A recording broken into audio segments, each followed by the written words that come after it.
I want to talk about COVID-19, obviously, because you guys had an episode where D.L. Hughley got sick, and everybody was in studio. So pretty much all of you who were in studio got COVID-19. Yeah, that is absolutely correct. As you know, he went on the road and came back, and he was asymptomatic, so he didn't know. And we have a very small studio. Only his daughter wore a mask.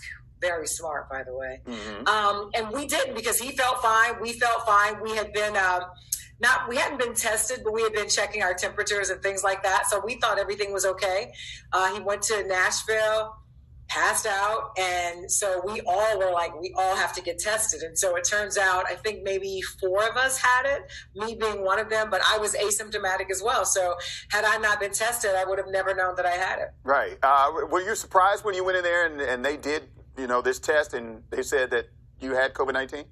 Yes, I was surprised. I was like, wait, I don't feel anything. I'm not sick. I'm not having difficulty breathing. I don't have a fever. My heart rate isn't elevated. I felt completely normal. So I was like, maybe we should retest. Maybe I'm nervous, whatever. But yeah, so I had to quarantine. For me, though, it took about 5 weeks to actually get a negative result.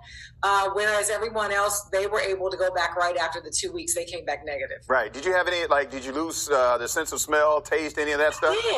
I did lose my sense of smell. I was a little tired, but other than that, it wasn't so tired that it felt uncomfortable. It just felt like I'm more tired than usual. But the sense of smell, me losing that was a little weird. So what is it like working on the D.L. Hughley show with the funny man?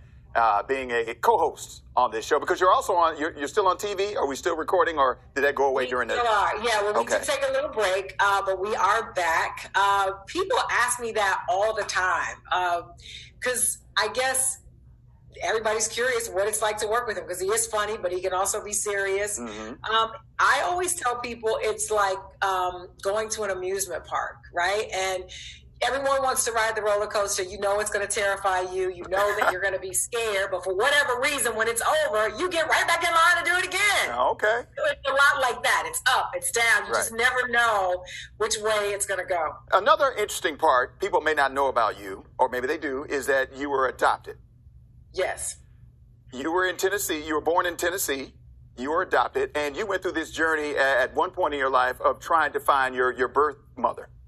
Yeah, what's interesting is a lot of people don't know that before DL, I did have a very successful career in radio. I was doing really well. And I was adopted. And for, since I was about 15, I had been trying to find my biological family. And I got a breakthrough when I was working at the radio station in Nashville. And I decided to just leave it all behind. So I walked away from radio. I moved to New York to meet my biological family, because it turns out that's where they were.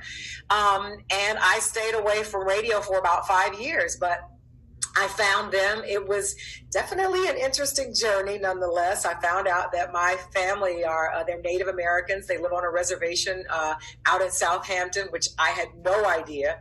Unfortunately, my biological mother passed away the following year. So it was a good thing that I moved to New York when I did, because I got the opportunity to know her.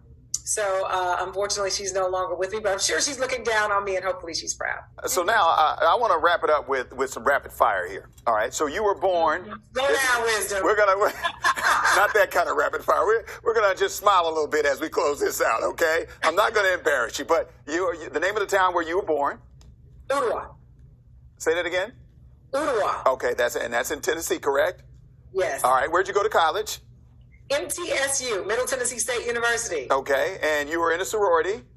Delta Sigma Theta Sorority Incorporated, baby. What number were you on the line, and what's your line name? Number 6, Reese's. All right, last thing, golf. Now you're a golf player, because I see you all the time. When you're not on the beach, you got a golf club in your hand. Isn't that great? You know what's funny is DL taught me how to golf. I would go with him and his friends and watch them play. And, I knew how to swing a bat. So I kept thinking, why can't I swing that club? And so I just got out there. I brought some clubs. I took one lesson and I'm hooked. And so I don't understand the game totally in terms of, don't ask me what my handicap is. All I know is I can play and get either, bogeys the entire time or birdies. I'm that good.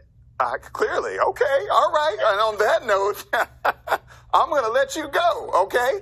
Thank you. I appreciate you making time for me. Thank you so much, Wisdom. I've known you forever, and I'm so proud of you, and I'm proud of your journey as well. Thank you. Thank you. You know I'm proud of you as well because you're doing it real big out west. I'm holding it down on the East Coast trying, and you're doing it real big out west.